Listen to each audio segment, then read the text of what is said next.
우리 함께 하나님의 말씀 열왕기상 17장 1절에 있는 말씀을 함께 보도록 하겠습니다. 열왕기상 17장 1절에 있는 말씀입니다. 길르앗에 우거하는 자 중에 디셉 사람 엘리야가 아합에게 말하되 내가 섬기는 이스라엘의 하나님 여호와께서 살아계심을 두고 맹세하노니 내 말이 없으면 수년 동안 비도 이슬도 있지 아니하리라 하니라. 아멘. 오늘 성경 본문에서는 디셉 사람 엘리야라고 하는 인물이 등장하는데 그가 하는 이 고백은 우리에게 매우 중요한 말씀입니다. 뭐라고 고백하나 볼까요? 내가 섬기는 이라고 말씀하고 있는데요, 내가 섬기는 분이 누구라고 고백하고 있습니까? 하나님. 뭐라고? 여호와라고 이야기합니다. 오늘 이 계시록 공부 30번째 시간의 말씀의 주제는 바로 내 하나님은 여호와다. 내 하나님은 누구시라고요? 여호와십니다.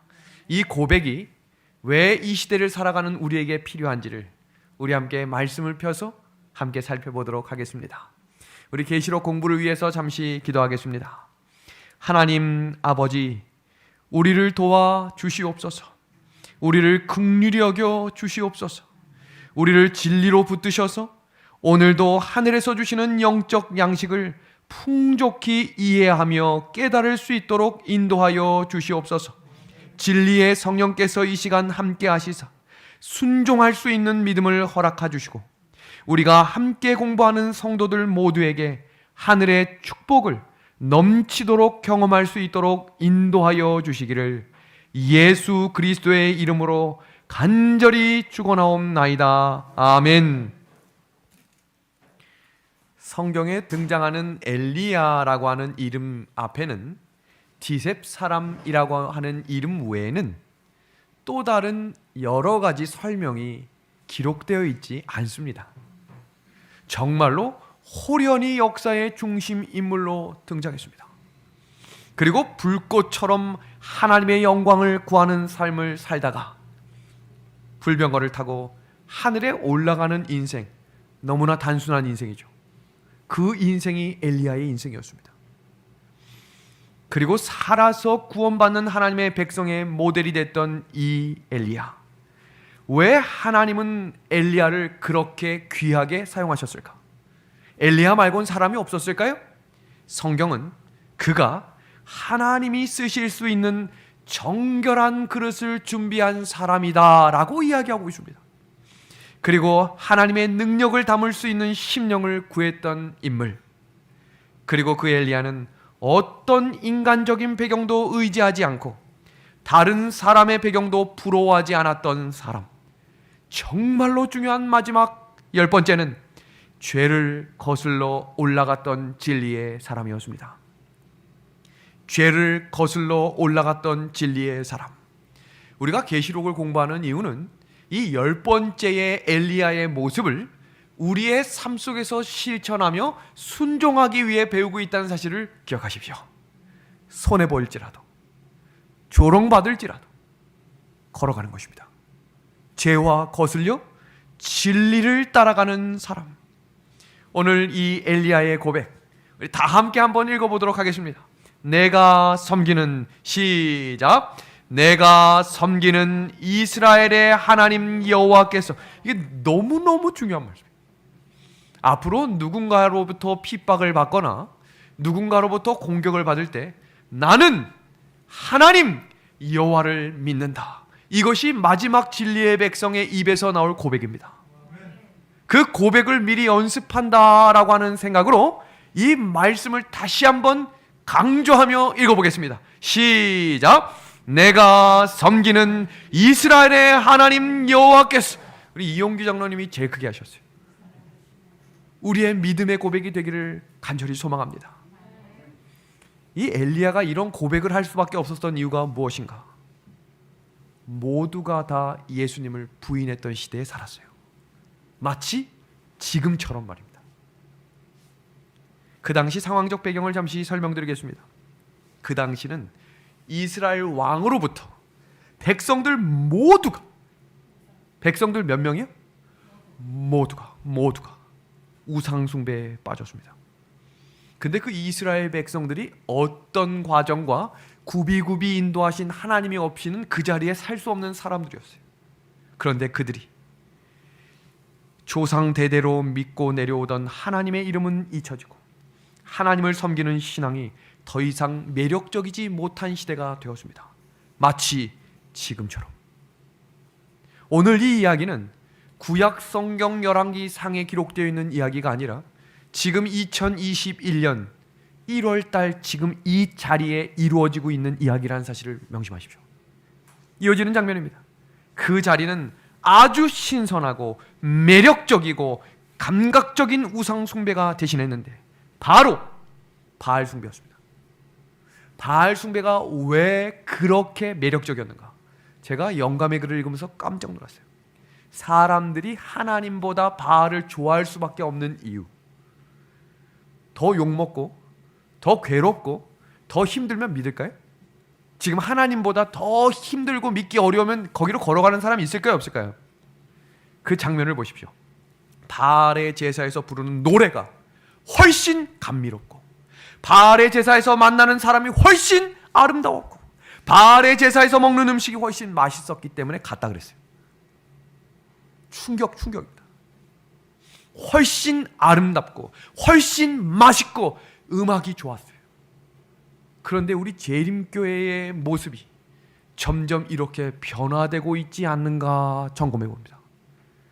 안식일 점심은 점점점 화려해지고 교회에서 부르는 음악이 세상과 다를 바 없는 음악이 변질되며 만나는 사람들의 모습은 검소하기는커녕 자기를 치장하고 더 아름답게 꾸미는 것에 치중했던 우리의 모습을 점검하기 위해 하나님은 잠시 교회를 쉬게 하셨습니다. 그때 그 한 사람 엘리야가 뭐라고 고백한 거예요? 나는 하나님 여호와를 섬긴다. 왜 그렇게 이야기했는가? 엘리야의 이름의 뜻이에요. 그게 엘리야라고 하는 이름의 뜻이 내 하나님은 여호와시다. 그것이 이름의 뜻이었어요. 그의 존재 자체가 하나님을 향한 신앙의 고백이었습니다. 그러니까 사람들이 엘리야를 불렀을까요? 안 불렀을까요? 안 불렀죠. 왜냐하면 바알을 숭배하는데 엘리야 이름을 부를 수가 없는 거예요. 그러니까 엘리야는 사람들로부터 외면받았던 사람이었어요. 그 왕을 찾아가 이스라엘의 하나님은 여호와시며 나는 그분을 섬긴다. 온 이스라엘 백성이 하나님을 잊고 그분에게 등을 돌렸지만 엘리야는 여전히 이스라엘의 하나님은 여호와시며 나는 그분을 섬긴다는 선명한 신앙 고백을 했을 때에 하나님이 그를 들어 쓰신 것입니다. 하나님께 붙들린 바 되므로 하나님께 쓰임받는 교회가 되기를 원하십니까? 세상이 말하지 못할 때에 나는 하나님 여호와를 믿습니다. 간증하고 고백하는 믿음의 길을 걷기를 간절히 소망합니다. 우리는 우리의 이름과 우리의 신분과 우리의 정체가 재림 성도라고 말합니다. 그런데 교회 안에 지내는 많은 사람들 중에 재림 성도이긴 하지만 재림을 믿기는 믿지만 재림을 간절히 기다리거나 사모하지 않는 것이 오늘날 우리 교회의 모습입니다. 충격입니다. 교회 이름이 재림교회라고 이름하며 우리는 누구입니까? 라고 하는 질문에 재림 성도라고 말은 하지만 재림은 기다리지 않는 것입니다. 그런 시대에 살아가는 우리에게 이제 다시 우리의 신앙의 고백이 다시 오시는 예수님과 재림하시는 예수님이 되기를 소망하며 오늘 우리는 엘리야를 부릅니다. 재림을 간절히 기다리고 사모해야 하는 재림 성도입니다. 오늘 제가 왜 엘리야 이 장면으로 시작하는가? 계시록 11장의 이야기를 사도 요한은 엘리야의 이야기를 빗대어 설명했습니다. 이런 장면들을 많은 분들이 몰라요. 왜냐하면 새천사의 기별만 공부해요. 그리고 종교 통합이라고 하는 눈앞에 보이는 것들만 공부하지만 오늘 계시록 11장 공부는 사단이 가장 싫어하는 공부 중에 하나입니다. 왜냐하면 영적 기근을 끝낼 수 있는 방법이 기록되어 있어요. 영적 암흑기를 끝낼 수 있는 방법이 계시록 11장에 기록되어 있습니다. 우리는 오늘과 다음 주에 계시록 11장을 공부하며 이렇게 어둡고 캄캄해 보이는 지금 이 길에서 우리가 어떻게 다시 진리의 빛을 발견하고 이 진리의 빛을 밝히는 진리의 등대가 될지를 오늘 성경을 통해 말씀하시는 성령의 음성을 통해 회복하고 용기 얻는 시간 되기를 간절히 소망합니다. 엘리야가 아합을 찾아가 선포했죠. 나는 하나님 여호와를 섬긴다. 지금 온 땅과 당신 자신이 우상숭배라는 이 타락한 세상에 기도하지 않으면, 내가 하나님께 응답받지 않으면 하늘에서 뭐가 내리지 않는다 그랬죠? 비가 내리지 않을 것이다 라고 선포합니다. 그리고 시간이 흘러 모든 땅이 이렇게 바뀌었습니다. 하나님의 사람 엘리야도 물이 마르고 먹을 것이 없을 만큼 온 땅이 기근에 처했습니다. 우리가 처하는 세상의 모습이 될 것입니다. 하나님을 믿는 사람조차도 먹고 사는 문제에 당면하게 될 것입니다. 그때 엘리야의 심정이 어땠는가 보겠습니다. 영감의 글은 엘리야를 이렇게 소개합니다. 우상 숭배에 깊이 빠져 들어가는 이스라엘을 바라볼 때에 엘리야의 마음은 고통스러웠고 의분이 일어났다. 산중 은식처에서 이 배도를 바라본 엘리야는 슬픔을 억제할 수 없었다. 마지막 때에는 도망도 치겠지만 의분을 가지고 싸워야 합니다. 그것이 선악의 싸움 마지막에 서게 될 그 여자의 남은 자손들이 손의 마음 가운데 하나님의 진리의 말씀을 듣고 전진하는 장면입니다. 기억하십시오. 도망가기 위해 체력을 준비하는 것만큼 싸우기 위해 말씀도 준비하셔야 합니다. 오늘 계시록 공부를 시작하며 계시록의 인사와 선과 7교회를 공부했을 때에 우리는 교회의 상태에 대해 살폈습니다. 그리고 계시록 4장부터 8장까지는 교회의 역사를 통해 7교회의 장면을 한 번 더 반복했고, 우리가 지난 시간 계시록 8장부터 10장까지를 무려 7시간 동안을 공부했습니다. 그 장면이 바로 세상 역사 가운데 임하시는 하나님의 진리의 인도자라고 하는 장면을 살폈습니다. 오늘 우리는 계시록 11장을 피면서 세상 역사 가운데 마지막을 향해 가는 장면 속에 역사하시는 하나님이 이 진리의 빛이 완전히 사라지는 것 같은 대기근, 영적 암흑기 가운데 어떻게 다시 회복을 경험할 수 있는지를 살피겠습니다. 그리고 우리가 1월 마지막 주부터는 영적 대쟁투가 실제로 눈앞에 펼쳐지는 아마겟돈 전쟁까지 이어지는 선악의 싸움 4단계를 아주 자세하게 공부하도록 하겠습니다. 계시록 11장에는 마지막 시대를 살아가는 성도들이 반드시 이해해야 하는 예언이 담겨 있는데, 사도 요한은 그 내용을 엘리야 때의 3년 반 기근을 이용해서 계시록 11장 예언을 전개하고 있다는 사실입니다. 우리 한번 성경을 다 같이 펴볼까요? 계시록 11장 1절에 있는 말씀을 우리 방송으로 보시는 분들도 우리 성경으로 한번 다 같이 찾아보겠습니다. 계시록 11장 1절, 2절, 3절을 같이 한번 보겠습니다. 계시록 11장 1절, 2절, 3절입니다. 한번 같이 보겠습니다. 또 내게 지팡이 같은 갈대를 주며 말하기를, 일어나서 하나님의 성전과 제단과 그 안에서 경배하는 자들을 측량하되 성전 바깥마당은 측량하지 말고 그냥 두라. 이것은 이방인에게 주었은즉 그들이 거룩한 성을 42달 동안 짓밟으리라. 우리 3절 한번 다 같이 읽어볼까요? 내가 시작. 내가 나의 두 증인에게 권세를 주리니 그들이 굵은 베옷을 입고 1260일을 예언하리라. 며칠이요? 며칠이요? 1260일입니다. 그럼 오늘 우리가 계시록 11장을 공부하기 전에 1260일에 대해서 잠시 공부하고 들어가도록 하겠습니다.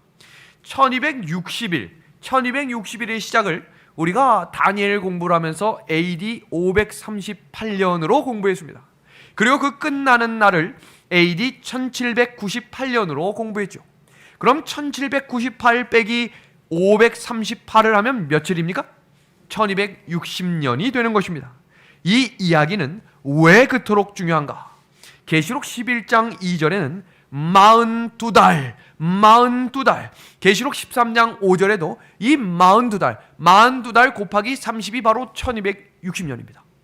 그리고 이 다니엘 7장과 12장에는 한때와 두때와 반때라고 하는 이야기로 1260일을 한 번 더 강조했습니다.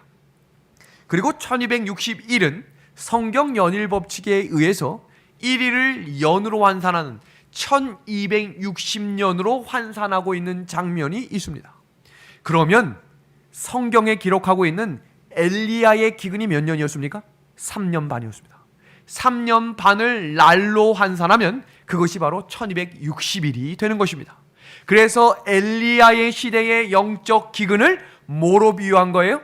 1260년으로 비유하며 이때가 바로 중세기 암흑기, 하나님의 말씀이 완전히 사라진 것 같았던, 엘리야 시대에 하나님을 믿는 사람이 완전히 사라진 것 같았던, 더 이상 하나님의 빛과 말씀은 이 땅에 존재하지 않는 것 같이 보였던 그때도 하나님은 여전히 살아계셨음을 하나님의 남은 백성들의 발걸음을 통해 인도하셨습니다.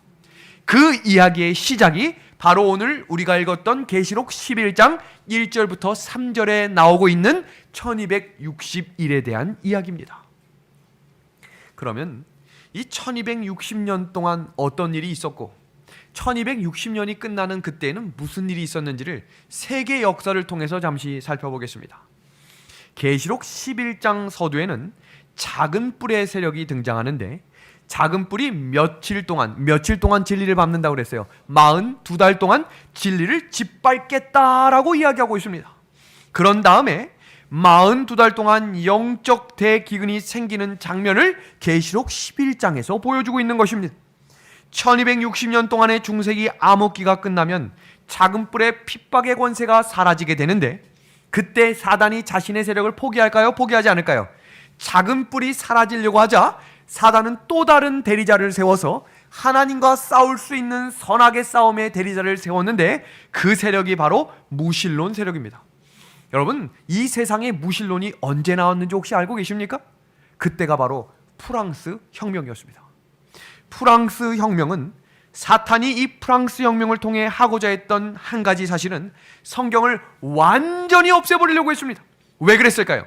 그 당시 유럽 지역에 있었던 많은 사람들은 혼탁하고 무너져 있던 기독교, 가톨릭이 하나님의 이름을 앞세워 압제하고 죽이는 일들이 많아졌고, 그들의 배를 불리는 일들이 많아서 더 이상 기독교에 대한 온전한 마음을 가진 사람이 아무도 없었어요. 마치 언제처럼? 지금처럼. 우리가 사는 인생 속에 이렇게 기독교에 대해 안 좋은 인식과 탄압이 시작됐던 적이 있었는지를 기억하십시오. 모두가 싫어하고 있습니다. 싫어하는 것을 넘어 분노하고 있고, 기사나 뉴스에 교회를 인해서 연쇄 발병됐다라는 이야기 댓글 한번 읽어보시면 깜짝 놀랄 만한 이야기들을 계속해서 사람들이 이야기합니다. 쳐 죽일 놈들부터 시작해서 입에 담을 수 없는 말들이 너무너무 많이 있어요. 그래서 지금 주변에서 교회 다닌다라고 하는 말을 선교뿐만 아니라 입 밖으로 내는 것이 어려워진 시대가 되었는데, 이 당시가 그랬어요. 프랑스 혁명이 일으키면서 기독교의 기자만 이야기도 다 잡아 죽였습니다. 그리고 그때 무슨 일이 있었는가? 성경을 완전히 없애버리려고 하는 분위기가 만들어졌습니다. 왜냐하면 중세기에 짓밟히고 사라지려고 했던 하나님의 진리가 다시 드러나면 하나님의 큰 역사가 일어난다는 사실을 누가 제일 잘 알아요? 사탄이 알았기 때문이에요. 그리고 프랑스 혁명과 함께 이 땅에 일어났던 문명이 바로 르네상스입니다. 르네상스는 무엇인가? 과학과 기술이 발달하고 인쇄술이 발달하며 지식이 대중화되고 계급사회가 무너지기 시작하며, 그 당시 일어났던 것이 바로 미국 독립혁명과 프랑스 대혁명입니다. 그래서 겉으로 보일 때는 뭐가 발전해요? 민주주의가 발전하는 것 같으면서 그들이 외쳤던 구호를 기억하셔야 돼요.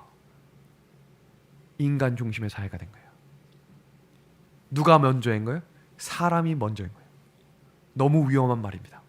그들에게 하나님이 사라지고 이제 누구 중심으로 살자는 거예요?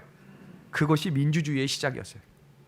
그리고 발달했던 것이 무엇이냐면 무신론, 하나님 없다, 공산주의와 사회주의 사상이 시작된 것입니다. 너무 충격 아닙니까? 오늘날의 모습과 지금 진행되는 과정이 매우 흡사하다는 사실을 기억하십시오. 그렇게 시작되는 이야기가 바로 계시록 11장 1절입니다. 그 장면을 같이 살피겠습니다. 또 내게 지팡이 같은 갈대를 주며, 여기서 이야기하고 있는 갈대라고 하는 것은 로마 시대에 측량하는 도구가 갈대였습니다. 측량의 수단이었어요.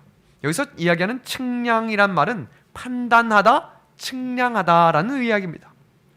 이어지는 장면 보겠습니다. 또 내게 지팡이 같은 갈대를 주며 말하기를 일어나서 하나님의 성전과 제단과 그 안에서 경배하는 자들을 뭐하라고 이야기했습니까? 측량해라 라고 이야기했습니다. 여기서 이야기하는 측량하라 라고 하는 이 말은 성소에 관한 일을 다시 깊이 연구할 때가 왔다는 것입니다. 왜요? 그 당시에 뭐가 사라지겠다 그랬죠? 성경을 사라지게 하는 그 시대에 너희는 다시 어디로 돌아가는 거예요? 성소로 돌아가 그것을 깊이 있게 연구하라는 것입니다. 그리고 성전을 측량하라 라고 하는 이 장면이 에스겔 40장과 스가랴 2장에 기록되어 있는데, 그 성전을 측량하는 장면과 함께 나오는 병행하는 구절은 하나님은 하나님의 백성과 교회를 회복하고 보존하신다라는 것을 강조할 때 성전을 측량해라 라는 말로 사용하고 있습니다. 성경이 사라지고 기독교가 완전히 무너지며 하나님의 진리가 사라지려고 하는 그때 누가 지키시겠다는 거예요? 하나님이 지키십니다. 엘리야를 보호하셨던 것처럼 말입니다. 그리고 하나님께서는 그의 백성을 보호하며 지키십니다. 근데 이 장면 속에 노란 박스 뒷부분을 보시면 성전 바깥 마당은 뭐 하지 말라고 이야기했어요? 측량하지 말라고 했습니다. 그래서 우리가 성소 공부도 한번 자세히 공부해야겠죠? 2021년 후반부에는 우리가 성소 공부를 자세히 공부하려고 합니다. 성소를 보시면 다음 구원의 설교도인 성소를 보면 우리가 잘 알고 있는 번제단, 그 다음에 안에 있는 뭐 7등대, 그 다음에 떡상, 향단, 언약궤는 잘 알고 있는데 혹시 이런 말 들어보셨습니까? 여인의 뜰 들어보신 적 있습니까? 못 들어보신 분은 이제 오늘부터 공부하시면 되겠어요. 뜰에는 종류가 4가지가 있었어요. 번제단 안쪽으로 들어가는 뜰을 여인의 뜰이라고 불렀고, 지금 보시는 이 성전 이후 설계도 바깥에 성전을 지키는 막이 있었습니다. 그 막 안쪽에 이스라엘의 뜰이라고 하는 곳이 있었습니다. 이 2개는 죄를 짓고 양을 가지고 들어갔던 유대인들을 일컫는 말입니다. 그런데 여기 보시면 떡상과 향단과 촛대가 있는 곳엔 누가 들어갔죠? 제사장이 들어갔기 때문에 거기를 뭐라고 불렀냐면 제사장의 뜰이다 라고 불렀습니다. 그럼 도대체 이방인의 뜰은 어디인가? 이방인이라고 불리우는 사람들은 성전 안쪽까지도 들어가지 못했습니다. 그래서 오늘 우리가 본문 성경에서 이방인들은 측량하지 말아라 라고 했던 이야기는, 이방인은 측량할 수 있어요, 없어요? 측량할 수 없는 존재를 이방인의 뜰이라고 불렀습니다. 그렇다면 지금 사도 요한이 이야기하고 있는 성전을 측량하라, 성소를 측량하라 라는 의미는 어떤 성전을 말하는 걸까요? 질문하는 걸 별로 안 좋아하시기 때문에 제가 그냥 대답하겠습니다. 무엇이냐면 그 당시 성전이 있었어요, 없었어요? 요한계시록이 쓰여졌던 당시는 AD 90년이었습니다. 아시는 것처럼 예루살렘은 몇 년도에 무너졌죠? AD 70년에 완전히 돌 위에 돌 하나도 남기지 없이 사라졌어요. 그럼 계시록 11장을 이야기할 때 성전을 측량하라 라고 하는 이 성전은 어떤 성전일까요? 하늘 성전인 거예요. 그래서 하늘 성소를 공부하셔야 되는 거예요. 계시록 후반부로 넘어갈수록 마지막 싸움의 핵심적인 싸움의 자리는 하늘 성소입니다. 사탄이 거기를 무너뜨리려고 무지하게 노력해요. 그것이 바로 계시록 10장 우리가 5번에 걸쳐서 공부했던 이야기예요. 반복해서 청취하십시오. 그 장면입니다. 히브리서 8장 5절이죠. 그들이 섬기는 것은 하늘에 있는 것의 모형과 그림자라. 모세가 장막을 지으려 할 때에 지시하심을 얻음과 같으니 이르시되 삼가 모든 것을 산에서 내게 보이던 본을 따라 지으라 하시니라. 저희가 섬기던 것은 유대인이 섬겼던 것이겠죠? 그게 어디의 모형, 어디의 그림자라는 거예요? 하늘 성소의 모형이고 그림자였다라는 것입니다. 그러니까 하늘 성소에 들어갈 수 없는 무리들을 뭐라고 지칭한 거예요? 지금 이 본문에서는 이방인. 그럼 도대체 그 이방인은 누구냐는 것입니다. 그 이야기 계시록 11장 2절 말씀을 같이 보겠습니다. 성전 바깥 마당은 측량하지 말고 그냥 두라. 이것을 이방인에게 주었은즉 그들이 거룩한 성을 42달 동안 짓밟으리라. 하나님의 성전을 뭐 하겠대요? 짓밟겠다라고 이야기했습니다. 이 장면, 그럼 이방인의 뜰과 반대되는 자리는 하나님의 집이겠죠. 그럼 하나님의 집에서는 무슨 일이 있는 것인가? 베드로전서 4장 7절입니다. 같이 한번 읽어주시겠습니까? 하나님의 집에서, 시작. 하나님의 집에서 심판을 시작할 때가 되었나니. 이것이 재림전 심판인 거예요. 이제 이해하시겠죠? 이 공부를 우리가 5주 동안 계속해서 반복했던 이야기가 지금 이 한 장면을 소개하기 위해 우리가 공부하고 계시록 11장으로 넘어온 것입니다. 그럼 이 하나님의 집, 교회에 다니는 사람들은, 심판을 당하는 사람들은 누구인가? 진리의 빛을 받는 사람들입니다. 사단이 고소하겠지요? 하나님께서는 그들을 구원하시기 위해 그들과 함께 재판장에 서시며 이들은 내가 피로 산 진리의 백성들이다 라고 하는 마지막 하나님의 증인들임을 우리가 공부했습니다. 그럼 도대체 이방인은 누구인가? 이방인은 복음에 순종하지 않는 자들, 성전 밖 마당에 있다고 표현했던 그들은 하나님 성전 밖 마당에 이방인으로 표현하고 있는 것입니다. 왜냐하면 하나님께서는 빛을 거절하고 하나님의 말씀에 불순종한 자들에게 이방인이라고 이야기하시는 이유가 있어요. 그 장면을 같이 하나씩 공부해 봅니다. 요한복음 5장 39절의 말씀이죠. 너희가 성경에서 영생을 얻는 줄 생각하고 성경을 연구하거니와. 이 성경이 곧 누구에 대해서 증거하는 거예요. 여기서 내가 누구예요? 예수 그리스도겠죠. 예수님을 증언하는 책이래요. 그러니까 이 성경은 누구를 말하는 거예요? 예수님을 말하는 것입니다. 그 말은 성경은 하나님을 증거하는 말씀인데 그 말씀을 거역하고 복음과 계명을 거절하면 누구를 공격하는 거라는 거예요? 하나님을 공격하는 거예요. 그래서 하나님을 믿는다라고 말하지만 하나님 말씀에 순종하지 않는 그들이 누굴 죽이는 거예요? 하나님의 백성들을 죽이겠다는 것입니다. 42달, 1260년은 종교 암흑기를 뜻하는 것인데 그럼 그 당시 이방인은 누구인가? 중세기 1260년 동안 하나님을 거룩한 교회를 짓밟았던 사람들, 그들이 바로 로마 카톨릭 교회를 뜻하는 것입니다.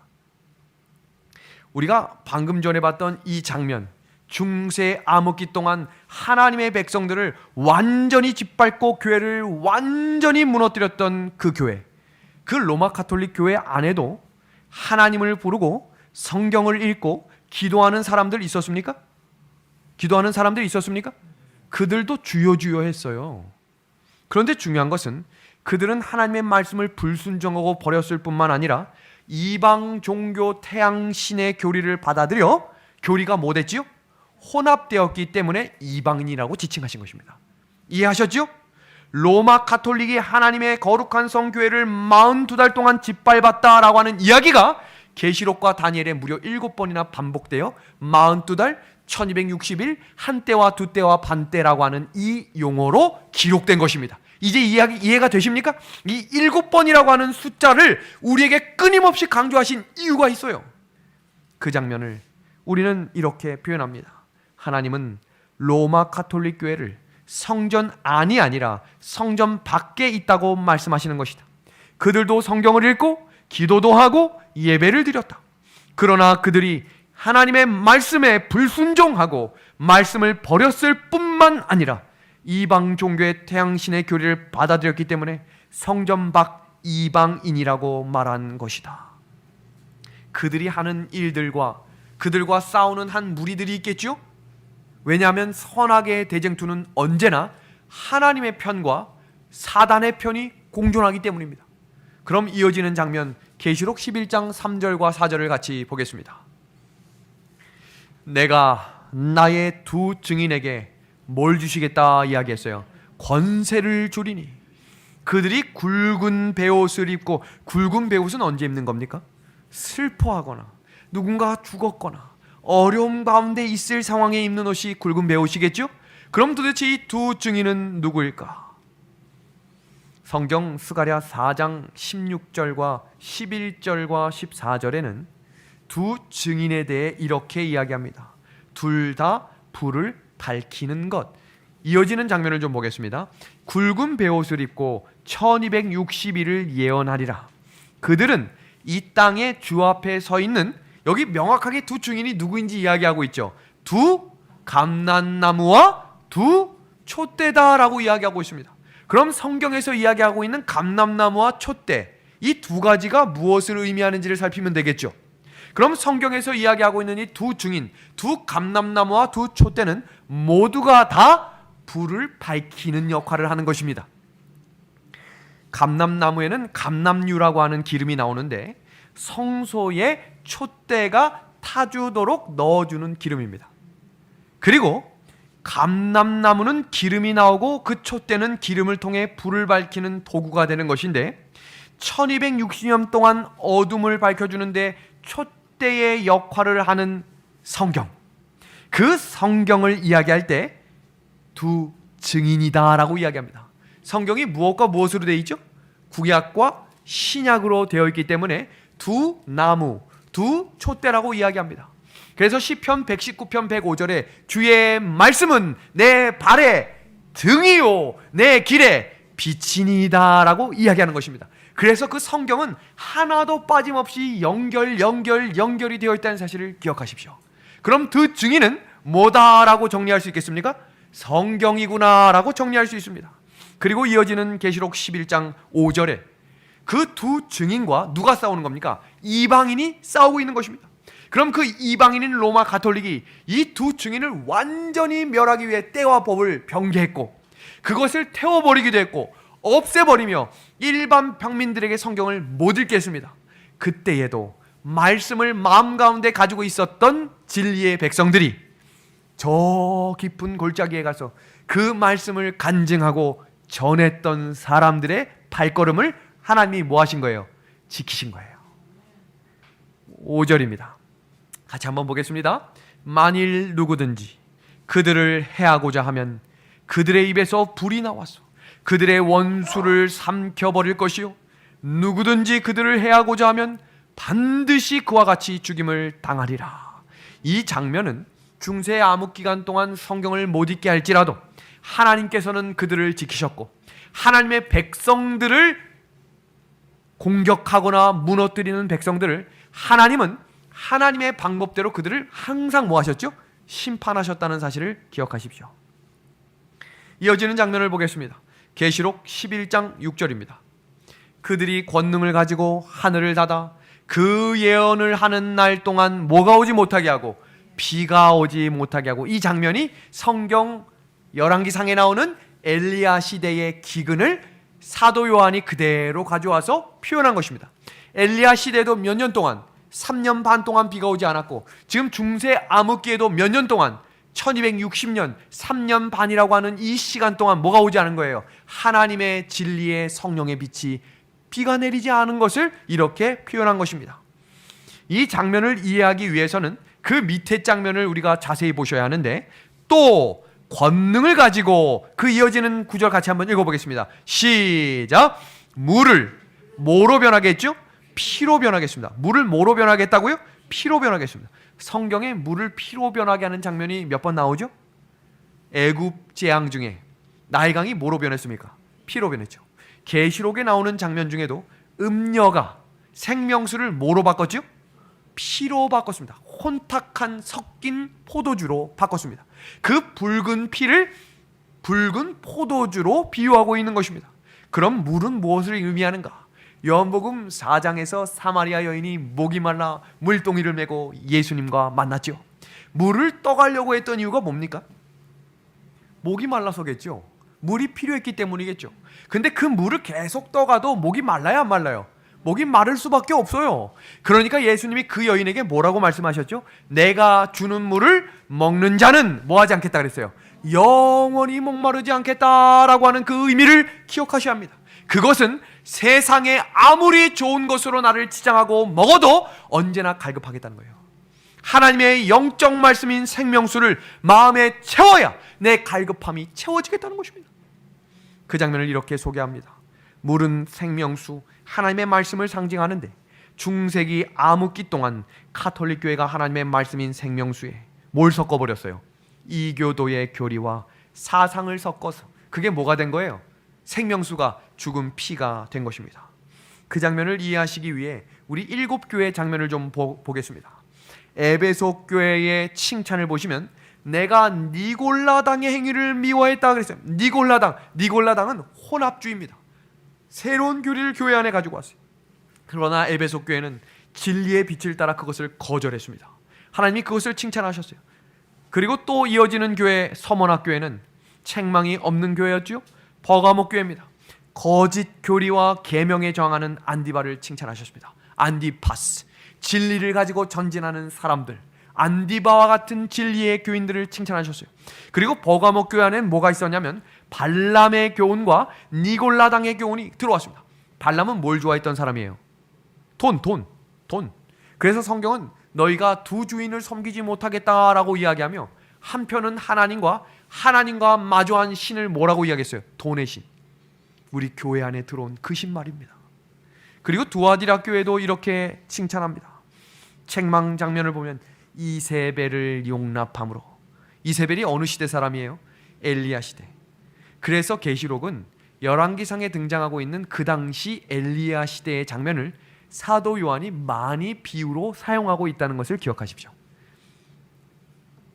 이 7교회는 모두가 다 하나님의 말씀을 그대로 유지하는가 변질시키는가에 따라서 칭찬과 책망이 나뉘어집니다. 하나님의 말씀은 생명수이기 때문에 그 생명수를 마시면 구원과 영생이 되지만 그 생명수에 다른 교리와 계명을 섞어 마시게 되면 음행의 포도주가 되어 취하게 된다는 사실을 기억하십시오. 4대 교회로 잠시 돌아가 보면 4대 교회는 종교개혁 시대였습니다. 자, 보겠습니다.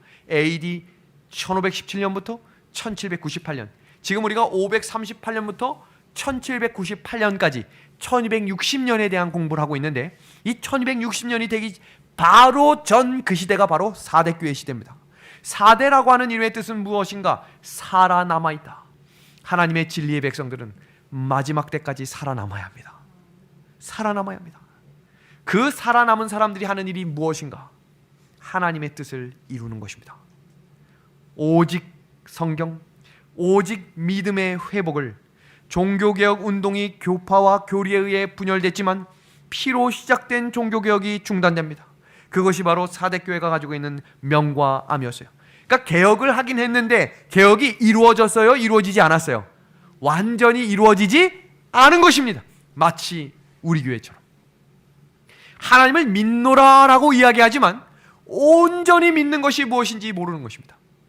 우리가 지금 1월 1일부터 오늘까지 계속해서 새벽 기도회 동안 배우는 한 단어는 겸손입니다. 온유입니다. 예수님이 가지고 가셨던 신앙의 정신, 그 믿음을 가지고 전진하는 백성들이 마지막 늦은 비 성령의 역사를 경험하는 백성이 되는 것입니다. 온유와 겸손을 회복하면 본인이 가지고 있는 것을 나누어 주는 것을 아낌없이 나눠주게 될 것입니다. 가방이 10개 있는 분들은 9개를 나눠주게 될 것입니다.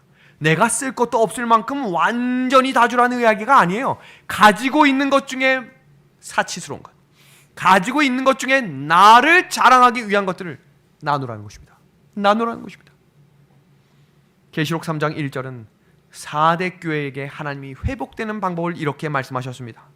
하나님의 7영과 7뼈를 가지신 이가 이르시되, 여기서 이야기하고 있는 7영은 온전한 성령을 이야기하며 7뼈는 이 땅에 세워진 교회의 지도자들을 의미하는 것입니다.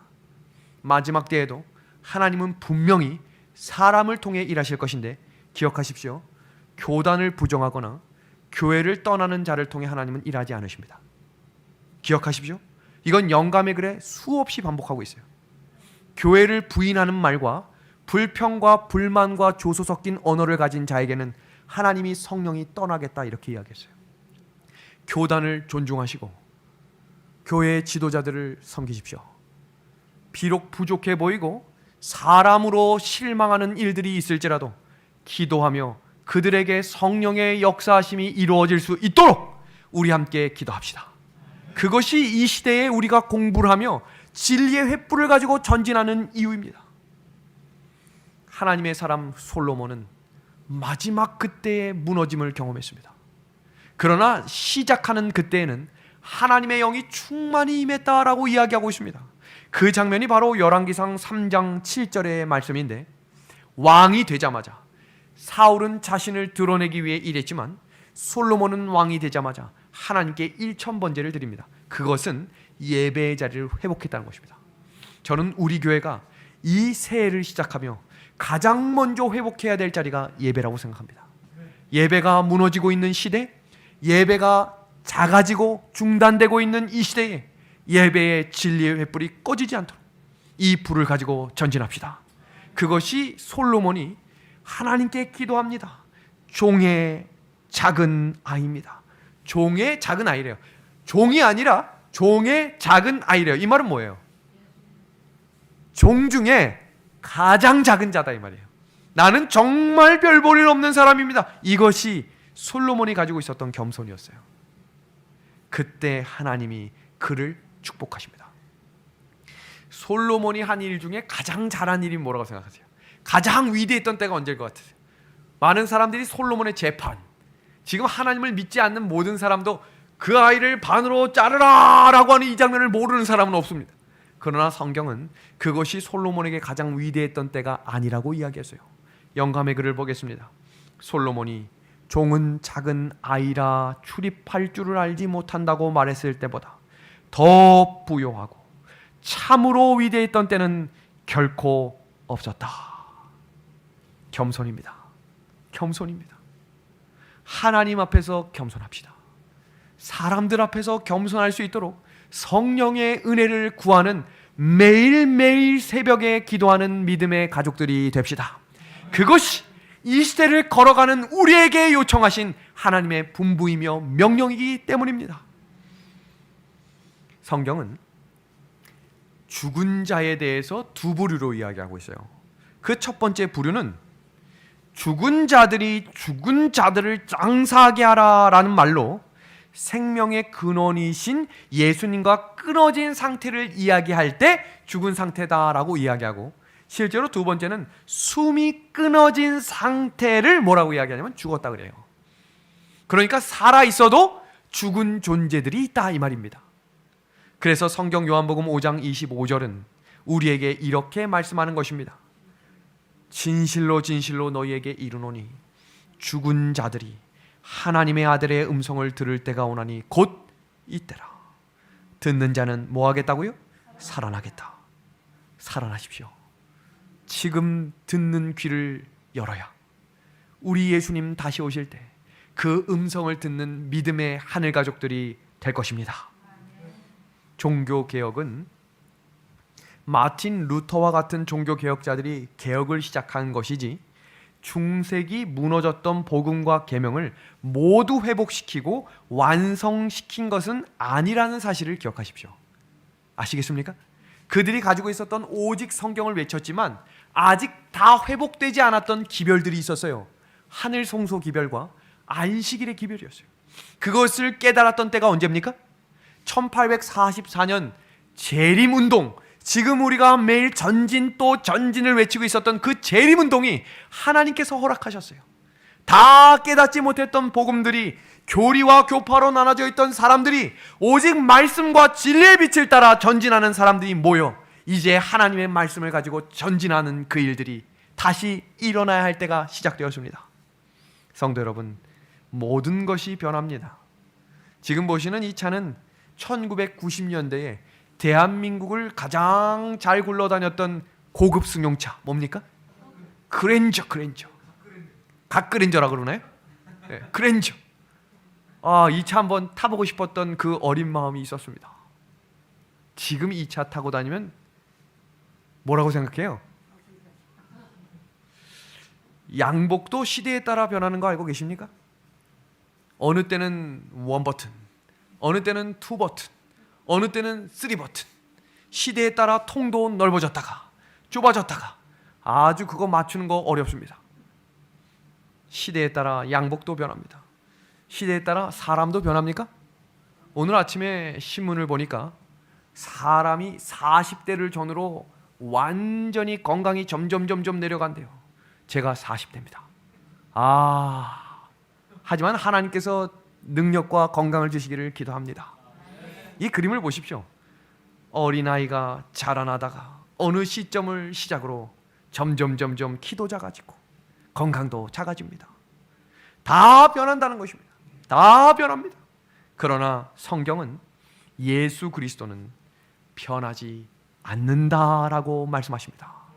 그 예수님을 알아가고 알고 있고 믿고 전진하게 하신 우리 하나님께 감사와 찬양을 돌립니다. 우리 전도서 12장은 솔로몬이 모든 인생을 마치며 그의 인생을 고백하는 장면입니다. 우리 이 장면 한번 다 같이 읽어보겠습니다. 일의 결국을 시작. 일의 결국을 다 들었으니 하나님을 경외하고 그의 명령을 지킬지어다.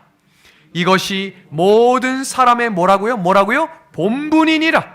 하나님은 모든 행위와 모든 은밀한 일을 선악간에 뭐 하시는 분이에요? 심판하시는 분이다라고 이야기하고 있습니다. 믿음의 하늘 가족 여러분, 성경은 모두가 하늘 간다 이렇게 이야기하지 않아요. 성경은 디모데전서에 하나님은 모든 사람을 구원하길 원한다고 했지 모든 사람이 하늘에 간다라고 이야기하지 않았어요. 하늘에 가는 백성들을 이렇게 정리합니다. 나의 계명을 지키는 자라야 나를 사랑하는 자다. 그리고 마태복음 7장 21절에 주여 주여 하는 자마다 천국에 다 들어갈 것이 아니요 다만 하늘에 계신 내 아버지의 뜻대로 행하는 자라야 뭐 하겠다 그랬어요? 들어가겠다 그랬습니다. 오늘 이 약속의 말씀 신뢰하시겠습니까? 이 말씀대로 살기로 결심하시겠습니까? 성경은 우리에게 4대 교회의 이야기를 통해 종교 개혁을 기억하며 회개하라고 이야기하고 있습니다.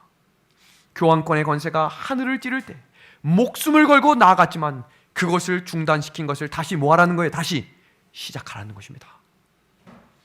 그때에도 모두가 죽임을 당했던 마지막 환난과 핍박이 완전히 밀려오는 그때에도 그 옷을 더럽히지 아니한 몇 명이 있었습니다. 몇 명.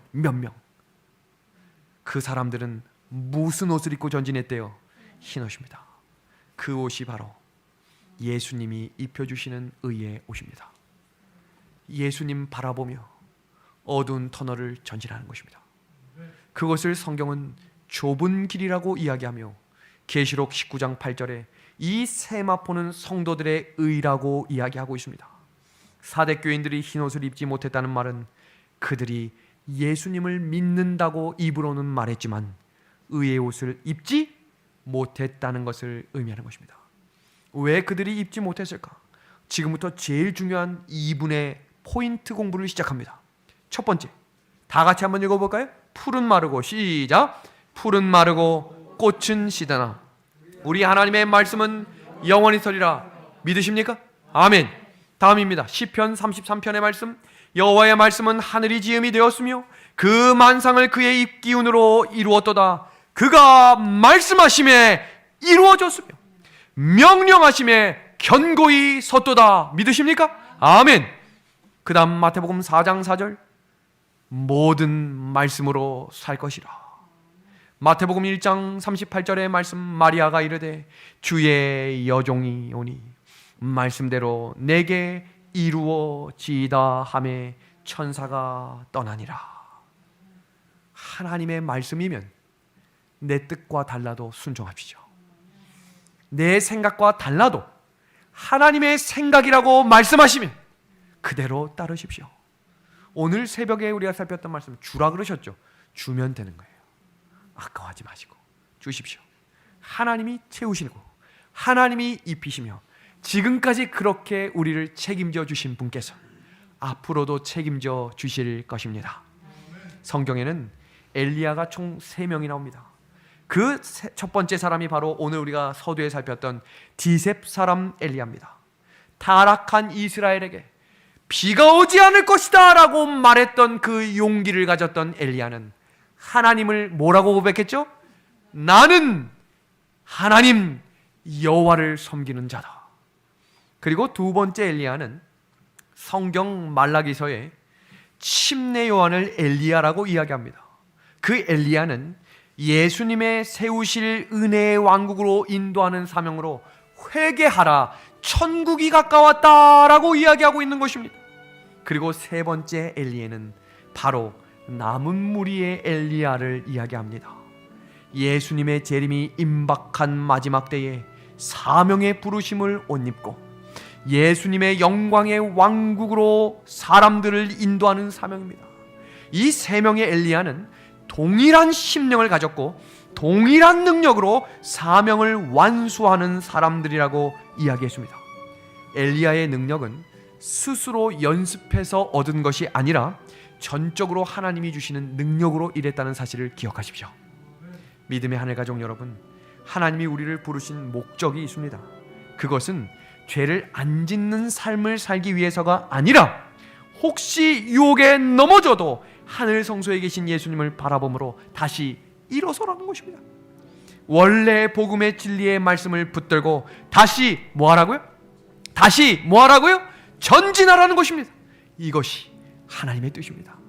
그것이 바로 오늘 계시록 11장에 이야기하고 있는 이방인과 싸우는 두 증인들, 하나님의 말씀을 붙들고 전진하는 하나님의 백성들이 두 감람나무와 그 두 촛대, 꺼지지 않는 하나님의 진리의 빛을 가지고 전진하라는 것입니다. 이 진리의 빛을 가지고 전진하실 분들만 우리 함께 아멘 합시다. 하나님이 붙들어 주실 것입니다. 하나님이 책임져 주실 것입니다. 네, 하나님은 여호와시다. 말씀을 마치겠습니다.